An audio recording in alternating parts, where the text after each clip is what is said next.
He was my father's best friend. A man I grew up calling uncle. But somewhere between stolen glances and quiet touches, everything changed. They say some lines should never be crossed. But what if the line is the only thing standing between you and the kind of love that consumes you? Welcome to African Love Chronicles, where we tell bold, forbidden, and unforgettable love stories that linger long after the last word.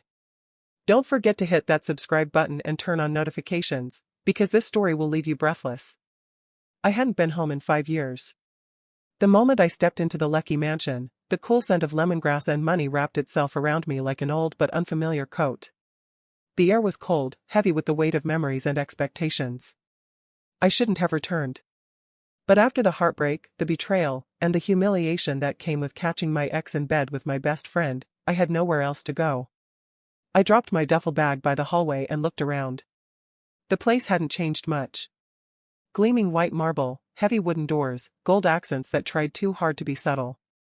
My father always liked to remind people of his power. Then I heard it. A deep voice. Laughter. And a name that should have stayed buried. Zena. I turned. And there he was. Derek. My dad's best friend. He was taller than I remembered. Broader. Darker. Drenched in confidence. The kind of man women undressed with their eyes, and often, their morals. His fitted black shirt hugged his chest like it was tailored by sin itself. His arms flexed as he held a glass of scotch loosely at his side. And those eyes, God, those eyes undid something inside me. A storm. A hunger I didn't even know I carried. I almost didn't recognize you, he said, stepping closer. His voice. Low. Smooth. Dangerous. I smiled, but it didn't reach my eyes. I could say the same. Our eyes held. A beat too long. A breath too heavy. A silence that said everything we didn't dare voice. Then my father came in, arms wide open, oblivious. And just like that, the moment vanished. But the ache didn't. I first met Derek when I was just 13. He used to come around on weekends, loud, confident, always teasing my dad. He brought laughter into our cold house. He never treated me like a child. He'd tousle my hair, call me Z, and sneak me chocolates when my dad said no. I looked forward to his visits more than birthdays.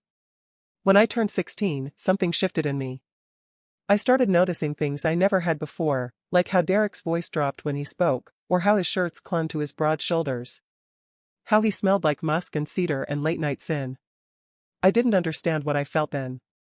Not fully. Just a flutter in my chest when he was near. A heat in my stomach I blamed on teenage hormones. One night, I walked in on him fresh out of the pool. Towel low on his hips.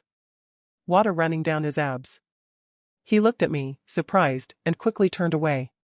I ran to my room and cried. Not because I was embarrassed, but because I wanted to look longer. And I knew I shouldn't. After that, I started avoiding him. Leaving the room when he entered. Pretending to sleep through his visits. But every time he called me kiddo or ruffled my hair, I melted inside. When I left for university at 19, I never looked back. I needed space. I needed to stop feeling things I shouldn't. But space didn't cure me. And now, 5 years later, here I was. Back in the same house. Standing across from the man who used to be my innocent crush. Except now, nothing about this was innocent. That night, we had dinner in the formal dining room, the kind reserved for holidays and political guests. The table was long, our seats too far apart. My father sat at the head. I sat to his left. Derek sat directly across from me. I tried not to look at him. Tried. But my eyes had their own agenda. He caught me once. Smirked. Lifted his glass. My stomach flipped. So, Zena, he said, after my father left to take a call. 24 now? I nodded, heart pounding. He leaned in, voice low. You grew up, fast. There was heat in his words. Not lewd. Not explicit. Just, heavy. Like desire wrapped in velvet. I had to, I replied, matching his gaze. The tension simmered. If I reached out, I could touch it. Taste it. Careful, he said, his smile crooked. You're playing with fire. I leaned forward, heart racing. I don't mind the burn. His expression didn't change. But his eyes darkened. Then my dad returned, and we resumed our performance. As if nothing had happened. But everything had. It was past midnight. I padded into the kitchen barefoot, wearing one of my old oversized t-shirts. The air was still. I opened the fridge and reached for a bottle of water. Then I heard it. Footsteps. Slow. Purposeful. I turned. Derek stood at the doorway, shirtless, wearing black joggers that hung low on his hips. His chest glistened with a light sheen of sweat. He'd been working out. Or maybe punishing himself for whatever sins he hadn't committed yet. He didn't speak. Neither did I. I turned to the counter, opened the bottle, took a long sip. He walked behind me, close enough that his body heat grazed my skin. I couldn't sleep, I murmured, not turning. Me neither. His hand brushed mine as he reached for a glass. Static. Electricity. Something raw and aching. I turned to him, my back against the marble counter. Our bodies were too close. Our breaths synced. His eyes dropped to my lips. Then back to my eyes. Zena, he whispered, his voice hoarse. I swallowed. Yes? He stepped back. Go to bed. Then he walked away. And I stood there, trembling. Wanting. Burning. It was on a rainy night with thunder. The kind that shakes walls and whispers to your bones. I was lying in bed, sleepless, my skin prickling with something I couldn't name. The storm outside only mirrored the one inside me. Every flicker of lightning across my window lit up my ceiling, and I saw him. His face. The way his lips had parted when he whispered my name last night. The way his fingers had brushed mine like he was terrified of wanting more. I couldn't take it anymore. I got out of bed, barefoot, in nothing but an old university hoodie that skimmed just below my hips. My thighs were bare. My heart was louder than the storm. His study door was half open. A faint golden light spilled onto the hallway floor like a path waiting for me. I pushed it open. He was there. Seated on the leather armchair like he belonged to another world. Shirtless again, only black pajama bottoms hanging low on his hips. His reading glasses were perched on his nose, and a half-filled tumbler of whiskey sat forgotten beside him. He looked up. His eyes met mine. Not surprised. Just haunted. Zena, he murmured. I couldn't sleep. My voice was barely audible. He sat still. Like he was afraid to breathe. I stepped inside. Closed the door behind me. He took off his glasses, setting them down with deliberate care. You shouldn't be here. Why not? I asked, walking closer, slowly, as though any sudden movement would shatter us both. Because, he swallowed, his voice gravel. Because I can't keep pretending you're just my best friend's daughter. I stopped right in front of him. My knees touched his. Then stop pretending. His eyes darkened. His breath hitched. I reached out, cupped his jaw. His stubble scratched my palm, it grounded me. This was real. His hands came up to grip my waist, hesitantly at first. Like he was touching something holy, or dangerous. I've wanted you for too long, he confessed, almost in pain. But I thought if I stayed away long enough, I'd stop. You didn't. He didn't answer. He just pulled me onto his lap. Our mouths met. Soft. Searching. Testing the waters of madness. Then hunger took over. His hand slid under my hoodie, fingers splayed across the small of my back. I gasped against his mouth as he pressed me against his chest, his warmth and heat consuming me. He kissed me like he was drowning and I was air, slow at first, then urgent. His tongue found mine and I melted. I grinded against him instinctively, and a low growl vibrated from his throat. His lips left mine and moved to my neck, kissing, sucking. I tilted my head back, eyes fluttering shut. Tell me to stop, he whispered into my skin. Don't you dare. He stood, carrying me in one swift motion, my legs wrapping around him. The leather chair creaked as he settled back down, this time with me straddling him. Skin to skin. Heart to heart. His hands roamed, from my thighs to my waist, to the swell of my breasts under the hoodie. He peeled it over my head, leaving me bare. His eyes devoured me. "You're so damn beautiful," he said, voice rough with need. My lips trembled, not from fear, but from how right this felt. We moved like fire catching wind. Desperate. Natural. I unbuttoned his pants, and he slid my panties down with a trembling hand. No rush. No shame. Only heat. And reverence. When he entered me, slowly, carefully, every nerve in my body screamed for more. We made love like it was the first and last time. Each thrust deep, unhurried, powerful. Like he was trying to memorize the shape of me. I moaned his name. Over and over. He whispered mine like a prayer.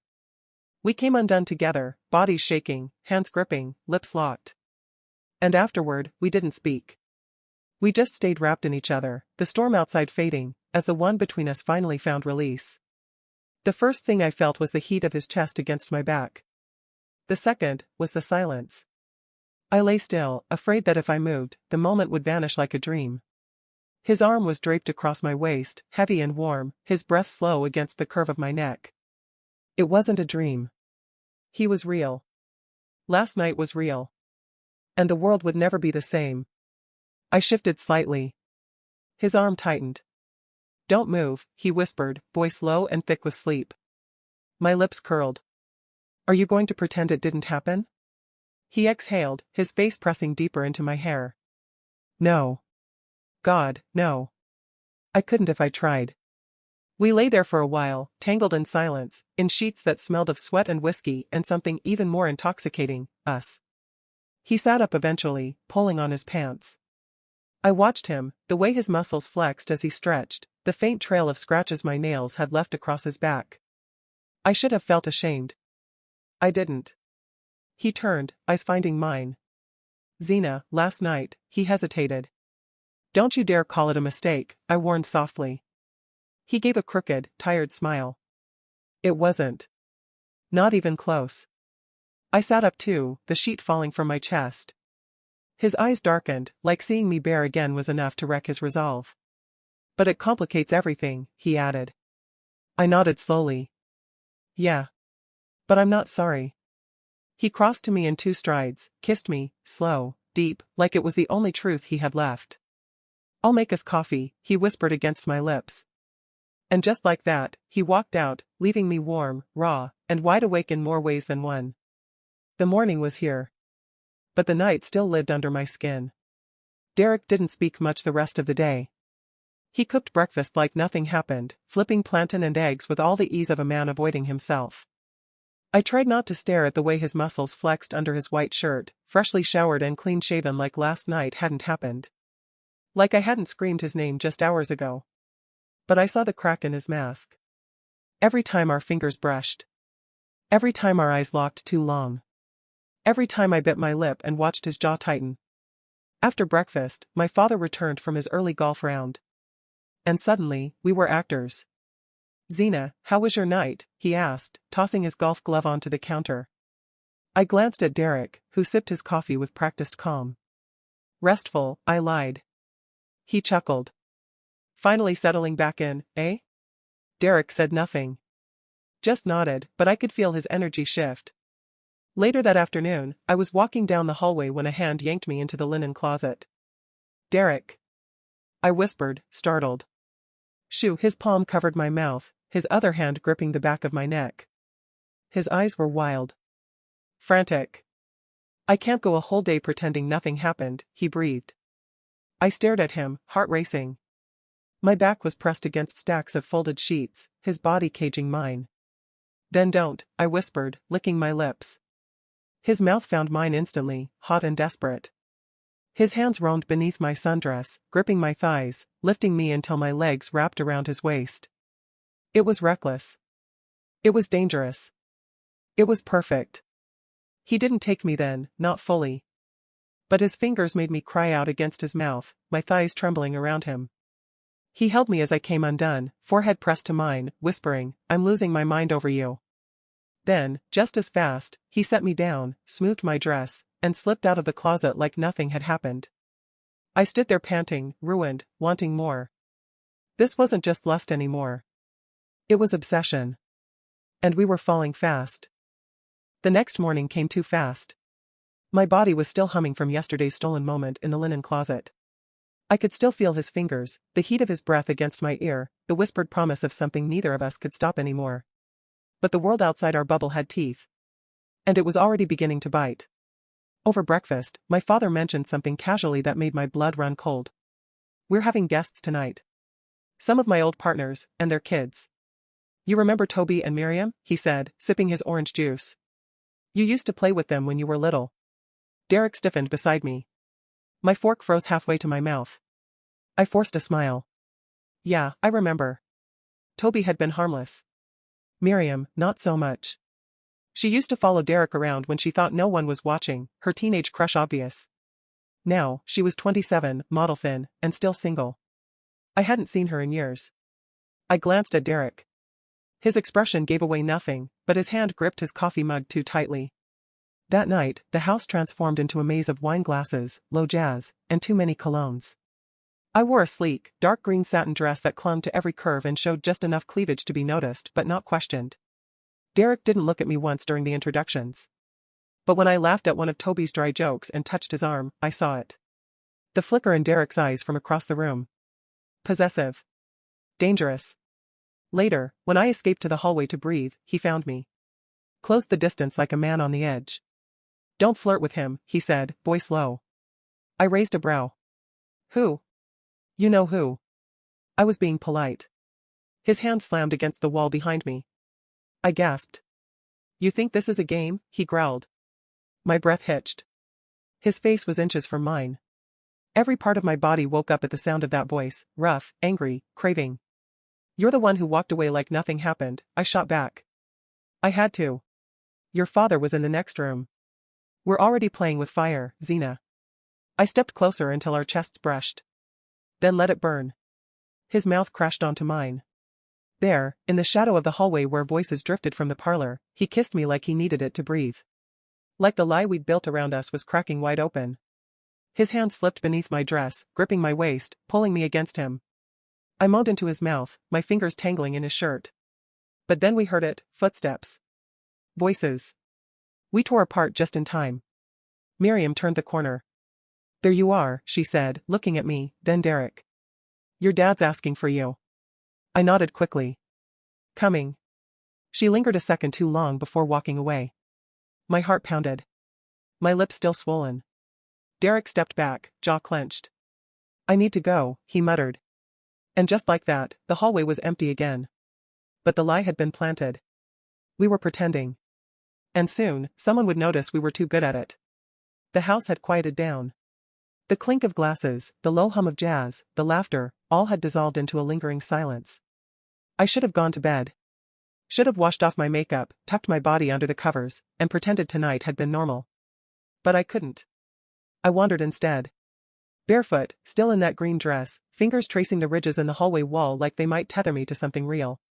My thoughts were louder than the stillness. Derek hadn't said a word to me after Miriam's interruption. He'd vanished from the hallway, from the party, from my night like it never happened. But I knew better. And I wasn't letting this thing between us disappear into polite denial. I turned the corner toward his room. The hallway was dim, lit only by the glow of a single antique wall sconce. The shadows danced long across the floor, like secrets stretching. I paused outside his door. It wasn't closed all the way. That alone told me everything. I pushed it gently. He was sitting on the edge of his bed, his white dress shirt half unbuttoned, the sleeves rolled up. His tie was gone. The lamp on his nightstand cast a soft glow over his features, carving every line of stress and restraint into something heartbreakingly beautiful. "You're mad," I said softly, stepping in. He looked up, surprised. But not surprised enough to fake it. "I'm mad at myself," he murmured. "Because every time I think I can handle this, I lose myself in you." I walked closer. Then stopped trying to handle it. He stood, pacing a little. "You don't understand, Xena. If anyone finds out, they won't. Miriam already suspects. I don't care." He froze. Looked at me. Really looked. "Do you?" he asked. And there it was. The question we hadn't dared say out loud. I walked up to him, stood on my toes, and kissed him, not with hunger this time, but with something deeper. Softer. When we pulled apart, my hands were pressed flat against his chest. His heart was thudding hard beneath my palms. I care about you, I whispered. I've cared since I was 16. And I know you tried to be noble. I know you tried to stay away. But I'm not a child anymore. I choose this. I choose you. His breath hitched. His hands gripped my waist. Say it again. I choose you. He crushed his lips to mine. We stumbled back onto the bed. Clothes were stripped slowly, not torn, not rushed. Just peeled away like layers of armor we no longer needed. His mouth found every inch of me. Worshipped. Devoured. His fingers tangled in my hair, his lips at my throat, my breasts, my stomach. When he entered me this time, it wasn't desperation. It was surrender. Our bodies moved in rhythm, a silent conversation of need and reverence. His eyes stayed locked on mine as I fell apart beneath him, my name on his lips, his on mine. We collapsed into each other. He didn't pull away. Didn't hide. He just held me. And for the first time, it didn't feel like we were breaking rules. It felt like we were finally rewriting them. Morning came wrapped in sunlight and guilt. I woke in Derek's bed, bare, sore in the best way, and tucked against his chest like I belonged there. But the serenity cracked the moment I sat up. From the corner window, the one that overlooked the east wing of the mansion, I saw her. Miriam. Standing by her guest room window. Frozen. Staring straight at me. Our eyes met. And I knew. She saw everything. I jerked the covers to my chest and scrambled away from the window. Derek stirred, groggy. What's wrong? She saw, I breathed. Miriam saw me. Here. With you. He sat up, suddenly alert. What? I pointed toward the window. But she was gone. Panic pulsed through my veins. My heart raced, my body trembling with adrenaline. Derek stood, pulling on his pants and shirt with mechanical precision. His eyes were hard now, not angry at me, but at the situation. At the impossibility of this thing between us. She's going to tell him, I whispered. Maybe. Maybe not, he replied, jaw clenched. She's always been jealous. And calculating. She won't move unless she's sure it'll give her something. I wrapped myself in the sheet and paced. What do we do? He ran a hand through his hair. We pretend. We stay calm. We say nothing unless we're forced. But we both knew, the line we'd been dancing on was gone. Burned to ash. That afternoon, Miriam was nowhere to be found. Dinner came and went. My father asked where she'd gone, and a servant claimed she left in a hurry, no note, no explanation. Just gone. Derek and I barely made eye contact the entire evening. But the tension between us grew thicker with every stolen glance, every near brush, every suppressed need. Later that night, I slipped into his study. He was there, as if he knew I'd come. You think she's gone to tell him? I asked, closing the door. I don't know. Maybe. I stepped into the golden light, wrapped in nothing but a robe. Then let's not waste tonight, I whispered. His eyes flared. He crossed the room in 2 long strides, gripping me by the waist, slamming the door behind me. And then there was no space. No thought. No hesitation. Just mouths. Hands. Heat. He lifted me onto the desk, swept everything aside with one hand. My robe fell away like silk in the wind. His lips burned down my chest, between my thighs. My cries echoed off the walls. He claimed me like a man at war, rough, passionate, unrestrained. When we collapsed together, breathless, sweaty, and aching, he pulled me close, burying his face into my hair. If this ends badly, he whispered, I'll still never regret a second of it. Neither would I. Even if everything was about to fall apart. The next morning was eerily quiet. Too quiet. I sat at the breakfast table, coffee untouched, eyes darting to the front entrance every few minutes. My father had already left for the office. Derek was out back in the garden, pretending to be calm, hands buried in the soil of my mother's overgrown rose bed. Like tending to something beautiful and broken would somehow fix what we'd done. I watched him from the kitchen window. And I felt it. The weight. Not of shame, but of consequence. My phone buzzed. A message from an unknown number. You're not as discreet as you think. Tell him, or I will. No name. No punctuation. But I knew who it was. Miriam. I nearly dropped the phone. My breath caught in my throat, the blood drained from my face. For a moment, the world around me stilled. I stormed outside. Derek looked up the second he saw my face. She texted, I said. She knows. She's threatening to tell him. He stood. Let me see. I handed him the phone. His expression darkened as he read the message. We have to act fast, he muttered. Do we tell him? I asked, heart hammering. Derek was silent. Then he nodded slowly. We can't let her control the narrative. If it comes from us, maybe we stand a chance. I swallowed hard. And if we don't? Then we lose everything. That evening, we waited for my father to return. Derek was pacing the hallway like a soldier headed into war. I sat on the edge of the couch, palms sweating, heart thudding. Then, the door opened. My father stepped in, loosened his tie, and gave us a tired smile. You both look serious, he chuckled. What, did someone die? Derek didn't smile. Charles, we need to talk. My father's smile vanished. What's going on? I stood. My knees barely held me up. There's something you need to hear from us, not from anyone else. My father's eyes narrowed. Us? Derek stepped forward. It's about me. And Zena. A silence so sharp it cut the air. My father stared at us like we'd grown horns. No, he said. Whatever you're about to say, don't. Dad, I began, but he held up a hand. No. You, and him, he said slowly, voice trembling with disbelief. Are you out of your minds? It wasn't planned, Derek said. It wasn't. You think that makes it better? My father exploded, his voice echoing through the room. He turned to me, hurt flashing through his eyes. Zena, he's my best friend. He's old enough to be. I know, I said, tears in my throat. But I love him. The words left me before I could stop them. Derek's breath caught. My father stared at me, broken. Then without a word, he stormed past us and slammed the door to his study. I crumbled into the couch, hands trembling. Derek sat beside me, silent. The truth was out. The damage done. But for the first time, there were no more lies. Only the truth. And whatever came. The house felt different now. Not just heavy, fractured. The silence wasn't calm. It was thick with tension, vibrating beneath every floorboard and echoing off every wall. My father hadn't come out of his study in hours. I paced the living room, unsure whether to knock or give him space. Derek was upstairs, giving us both time. But time was doing nothing but sharpening the pain. I could still see the way my father looked at me. Like I'd betrayed him. Like I wasn't his little girl anymore. Because I wasn't. Not after everything Derek and I had shared. Not after last night. Not after saying I loved him. My phone buzzed again. This time, the message was different. So it's out. Hope it was worth it. You'll lose him, too. ****. I blocked the number. That poison wouldn't touch us again.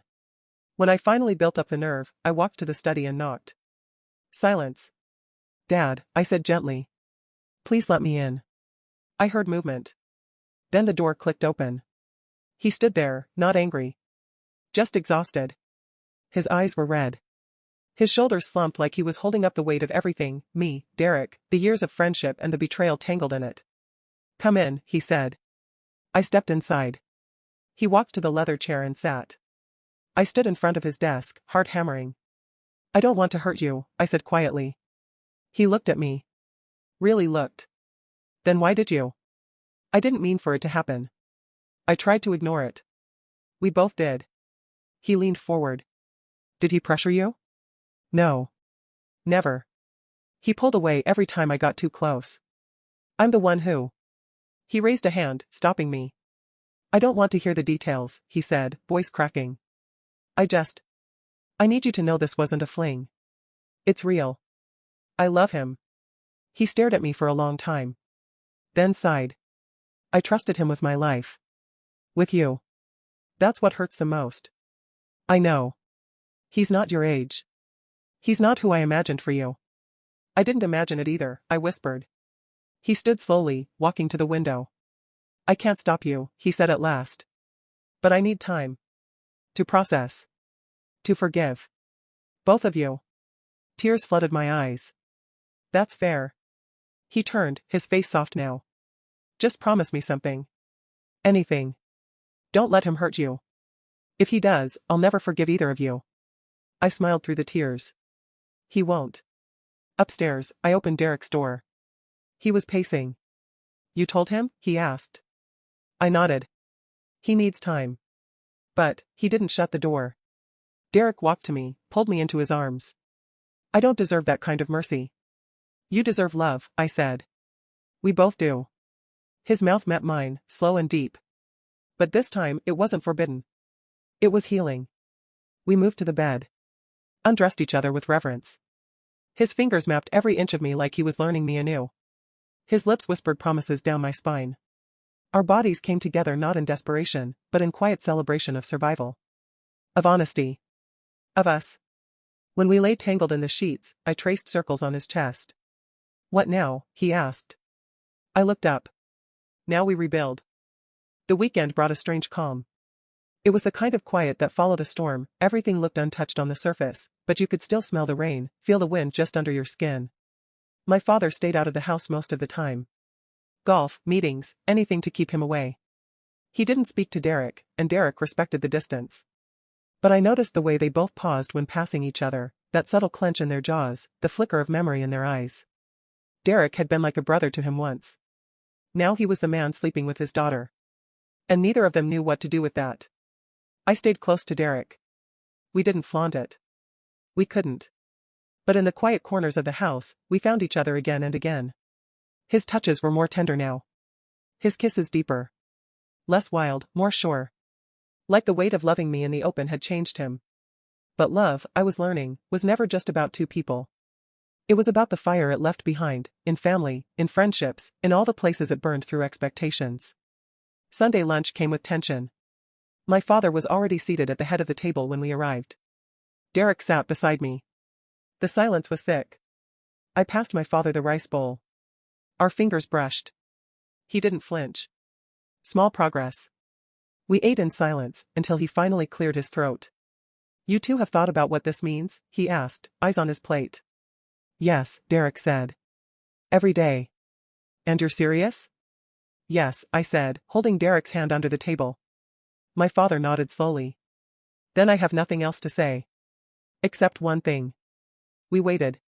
If you're going to do this, do it right. Don't hide. Don't sneak. Don't make me regret not burning it all down. Derek swallowed. You won't. My father stood. Walked to the door. Paused. Then said quietly, you break her heart, Derek. I break your jaw. The door closed behind him. I turned to Derek, half laughing, half crying. That was progress? He pulled me into his arms. I'll take it. That night, we didn't sneak. We didn't whisper. We made love in my room, not his. We lit candles, played slow music. He undressed me with aching slowness, kissed me like we had all the time in the world. Our bodies tangled in soft sheets, hearts open, walls down. We moved in rhythm, slow and intense, every thrust speaking louder than words. When I came, I said his name like a vow. When he did, he whispered mine into my skin like a prayer.